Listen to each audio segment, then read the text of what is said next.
Bonsoir, quelques mots tout d'abord pour dire que plusieurs centaines de personnes ont participé hier soir à la marche blanche au Coudray-Montceau en hommage à la fillette de 4 ans abattue il y a une semaine par son père, policier, qui s'était ensuite suicidé. Il faut que ces drames familiaux cessent, a simplement dit la maman de la petite Luna, également policière.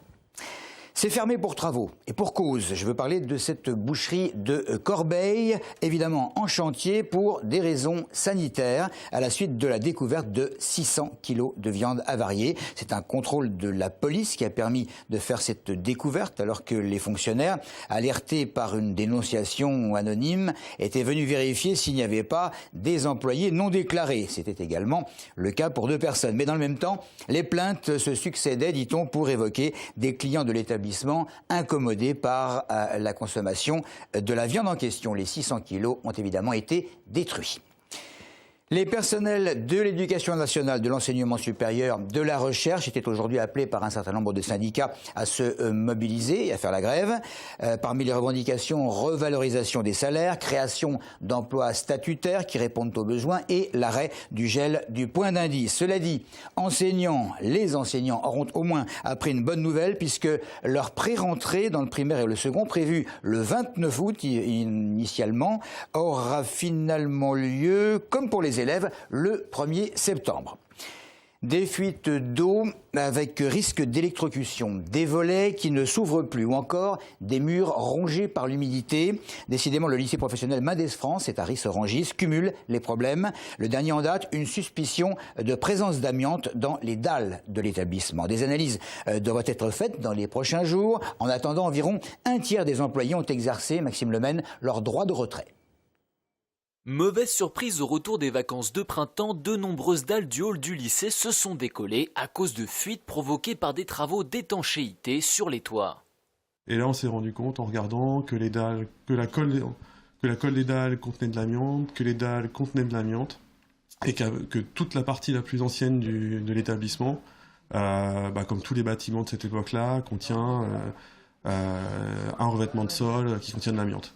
Selon la direction, malgré le droit de retrait exercé par une partie du personnel, l'activité serait presque normale. Son de cloche un peu différent du côté de ses élèves en commerce. On n'a pas de comptine. Sur les murs, il y a des trucs bizarres. Dans le sol il se lève, il y a de l'amiante.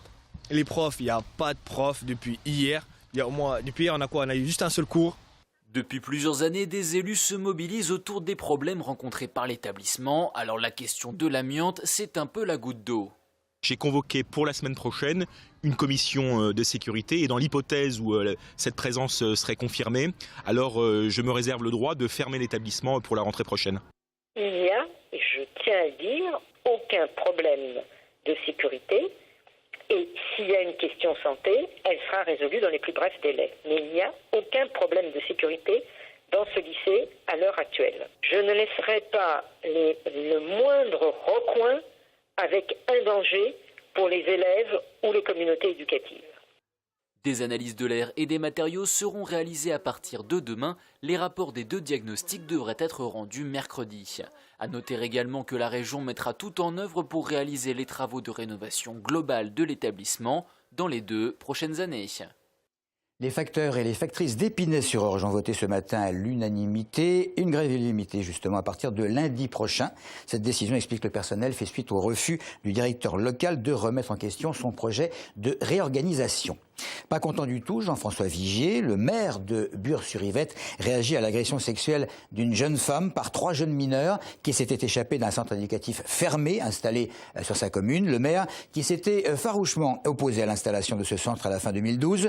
Jean-François Vigier qui avait déjà écrit à 3 reprises sans obtenir de réponse à la ministre de la Justice pour dénoncer le fait que dans un univers quasi carcéral, il y avait des éducateurs et non des gardiens et qu'il n'était pas difficile de s'échapper.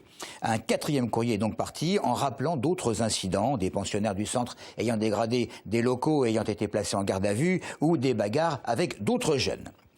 Le décès d'une femme de 58 ans ce matin à Draveil dans l'incendie de son logement. À l'origine du drame, un canapé qui s'est consumé très lentement tout au long de la nuit, qui a dégagé d'importantes émanations. Les pompiers, appelés par des voisins, sont arrivés trop tard pour la victime. Les pompiers qui rappellent l'importance et l'obligation de l'installation des détecteurs de fumée dans tous les logements, que l'on soit locataire ou propriétaire, d'ici mars prochain.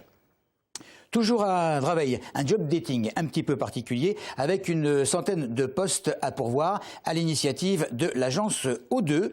C'est le 9e recruteur français spécialisé en garde d'enfants, ménage, repassage, accompagnement des seniors et des personnes en situation de handicap. Mais aujourd'hui, c'était des professionnels de la petite enfance qui étaient particulièrement recherchés. Nous allons recevoir donc des candidats et candidates qui viennent postuler pour trouver un emploi au sein de notre société O2 Home Service. Parce qu'au mois de septembre, le plus fort de notre activité, c'est la rentrée, surtout pour les gardes d'enfants. Donc il faut vraiment être au point, entre guillemets, avoir suffisamment de candidats et candidates validés pour justement que les familles fassent appel à nous afin que nous puissions tout de suite satisfaire leurs demandes. Voilà, explication recueillie par Aurélien Barthes. Le dernier thermomètre sur la qualité de l'air en Ile-de-France, il a été dévoilé par Air Paris. Bien entendu, ce qui est le plus important, c'est la quantité de particules fines polluantes, notamment liées à la circulation. Il y a des seuils à ne pas dépasser, mais la limite a été franchie, particulièrement dans la capitale. Il faut savoir que l'Union européenne fixe un seuil à 35 jours de dépassement par an. Alors si dans l'Essonne, le nombre de jours ne dépasse pas 12, comme par exemple à Bois-Herpin, eh bien il est à 139 à Saint-Denis sur l'autoroute A1. On termine par la remise des prix des concours un des meilleurs apprentis de France au niveau départemental. C'était hier soir à la faculté des métiers d'Évry. Les Essonniens ont remporté 16 médailles, dont 14 d'or dans 5 catégories que je vous cite: fraisage en commande manuelle, construction d'ensembles chaudronnés, peinture en carrosserie avec option décor également, ainsi que soudage. La prochaine étape du concours, elle est évidemment régionale avant la nationale. C'est tout pour l'info. Merci de nous avoir suivis.